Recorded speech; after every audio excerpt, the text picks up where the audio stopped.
நான் ஆரம்பிக்கும் போதே ஒரு விஷயத்த சொல்லிடுறேன். நான் வந்து தினமலர் ஆசிரியர் முனைவர் கிருஷ்ணமூர்த்தி அவர்களுடைய வழிகாட்டுதலின்படி இளமுனைவருக்கான பட்டத்துக்கு நான் வரலாற்றில் ஆய்வு செய்தேன். அப்படி ஆய்வு செய்த சமயத்தில் ஒரு கோல்டன் ரூல் பேசப்பட்டது. என்னென்னா, ஒரே 2 வார்த்தை கொண்ட கோல்டன் ரூல். நான் வந்து அதை அழுத்தமாக ஆழமாக வாங்கி ஆய்வு செஞ்சதுனால செய்திகள் வரும்போதெல்லாம் இந்த கோல்டன் ரூலையும் அந்த செய்தியும் பொருத்தி பார்த்துக்கிட்டே வந்திருக்கேன். எனக்கு நிறைய வியப்பான விஷயங்கள் என்னென்னா, வரலாற்றியல் நிபுணர்கள் சொன்ன அந்த கோல்டன் ரூல் இவ்வளோ பிரமாதமாக பொருந்தி வருதுன்னு நான் வியந்திருக்கேன். அதுதான் உங்ககிட்ட நான் சொல்ல வரேன். என்னென்னா, ஒரு 4-5 ஆண்டுகளுக்கு முன்னாடி நடந்த நிகழ்ச்சிகளுக்கு போங்க. அதை வச்சு பார்த்தீங்கன்னா, நீங்கள் மம்தாவை என்ன சொல்லுவீங்கன்னா, இந்தியாவின் ட்ரம்ப் அப்படின்னு சொல்லுவீங்க. ஏன்னா முதல்ல இது என்னுடைய தோல்வியே இல்லை அப்படின்னு கலாட்டம் பண்ணி அவரை பலுகட்டமாக வெளியே தூக்கி எறிஞ்சு ஏகப்பட்ட பிரச்சனை ஆச்சு. அதே மாதிரி இப்போ இந்த அம்மா பண்ணியிருக்காங்க. அதனால இந்தியாவின் ட்ரம்ப்னு இந்த அம்மாவை நம்ம வர்ணிக்கலாம். சரி, இது ஒரு விஷயம். 2வது, இந்த அம்மா ஒரு களத்தில் இறங்குனதை பற்றி நீங்கள் சொன்னீங்க. இந்த அம்மாவை பற்றிய பழைய விஷயங்கள் கொஞ்சம் உங்கள்கிட்ட சொல்லிடணும். இவங்க அது அந்த அம்மாவனுடைய பிஹேவியரை புரிஞ்சுக்கிறதுக்கு பழைய விஷயங்கள் உருவாகும். என்னென்னா, சித்தார்த்த சங்கர்ன்னு ஒரு பெரிய அறிஞர் இருந்தார். அரசியல் காங்கிரஸ்காரர் தான். ஒரு பாரிஸ்டர் பட்டமெல்லாம் வாங்கினவர். அவருடைய ஆலோசனையின்படி தான் இந்திரா காந்தி எமர்ஜென்சியை டிக்ளேர் பண்ணாங்க. அந்த மாதிரி ஒரு பழைய காலத்து ஆள். அவருடைய சிஷ்ய கோடி இந்த அம்மா ஆச்சுங்களா. அப்போ சித்தார்த்த சங்கருக்கு எதிராக அரசியல் பண்ணிட்டு இருந்தவர் பிரணாப் முகர்ஜி. இந்த பிரணாப் முகர்ஜிக்கும் சித்தார்த்த சங்கருக்கு ஆகாதுங்கிறதுனால சித்தார்த்த சங்கரை குஷிப்படுத்துகிறோன்னு சொல்லிட்டு இந்த அம்மா பிரணாப் முகர்ஜியை டீஸ் பண்ணிக்கிட்டே இருக்கும்.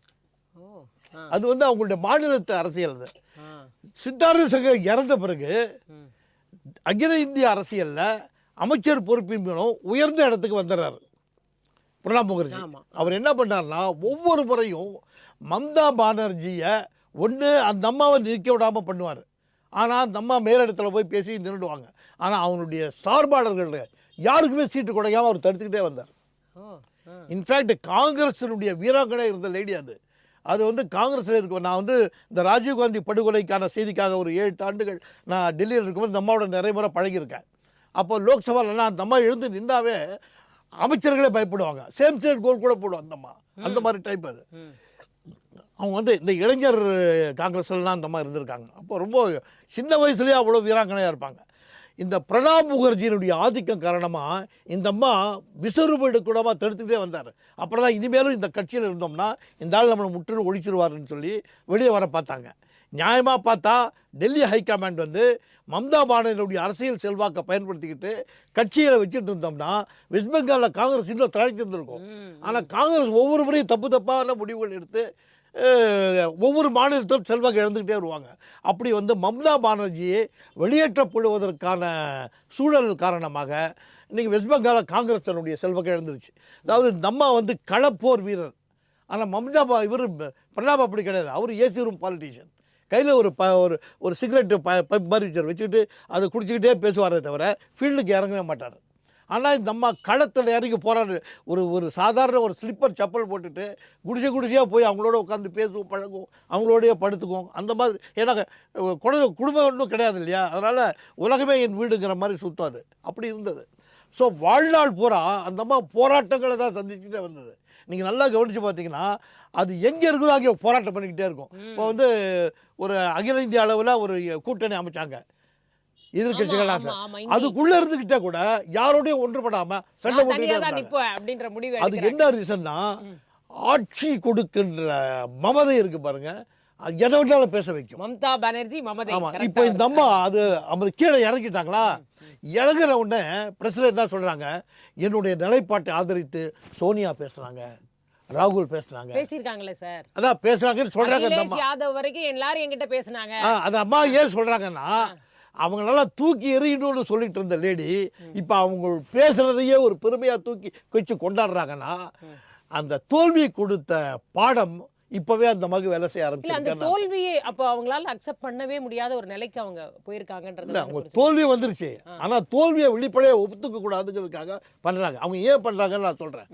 இப்போ அவங்க நியாயமாக வந்து இவங்க சொல்கிற காரணங்களுக்காக இவங்க தேர்தல் வழக்கு தொடுக்கலாம். நீதிமன்றத்துக்கு போகலாம், தடை வாங்கலாம், செயல்படலாம். ஆனால் இந்த அம்மா நீதிமன்றத்துக்கு போனால் நிச்சயமாக இந்த அம்மாவுக்கு சரபம் எதுவுமே வராது. 5 வருஷம் ஆயிடும். அதுக்கு என்ன காரணங்கள் இல்லை தடை கொடுக்கலாம் இல்லையா, தடை கூட கொடுக்க மாட்டாங்க. என்ன காரணம் அப்படிங்கிறத இங்கே வெளிப்படையாக விவாதிக்க வேண்டியதில் ஒரு ரகசியம் அது. அதனால் அந்த அம்மா நமக்கு வெற்றி கிடைக்காது. நம்முடைய கேள்வியில் நியாயம் இல்லை. எல்லாம் தெரிஞ்சிருந்தாலும் கூட அந்த அம்மா இப்போ என்ன பண்ண ஆரம்பிச்சிருக்காங்கன்னா, தேர்தலின் மூலமாக இழந்துவிட்ட தன்னுடைய செல்வாக்கை மீட்டெடுப்பதற்கான எதிர்க்கட்சி தேர்தல் பணிகளை இப்பவே ஆரம்பிச்சிட்டாங்க. இது அரசியல், இது முழுக்க முழுக்க அரசியல் தானே தவிர இதுல நியாயங்கிற பேச்சுக்கு இடமே கிடையாது. அது நம்ம எதிர்க்கட்சி ஆயிட்டோம். இப்போ நம்ம ஒவ்வொரு நிமிஷமும் நம்ம எதிர்க்கட்சிங்கிற உணர்வு வந்துருச்சு பாருங்க, உடனே அரசியல் பண்ண இப்போ இது அரசியல் ரீதியாக சரியா இல்லையாங்கிறதெல்லாம் ஜனங்களுக்கு தெரியாது. பார்த்தேன் இந்த அம்மாவை நோகடிக்கிறாங்க, இந்த அம்மா சாகடிக்கிறாங்க, அந்த அம்மா பக்கம் நியாயம் இருக்கும் போல் இருக்கு, இல்லைன்னா பேசுவாங்களா? அறிவற்ற மனிதர்கள் அந்த மாதிரி தான் நினைப்பாங்க. அந்த நினைவுகளெல்லாம் கேபிட்டலைஸ் பண்ணுங்கிறதுக்காக அந்த அம்மா தன்னுடைய எதிர்க்கட்சி அரசியலை இப்போவே ஆரம்பிச்சிட்டாங்க.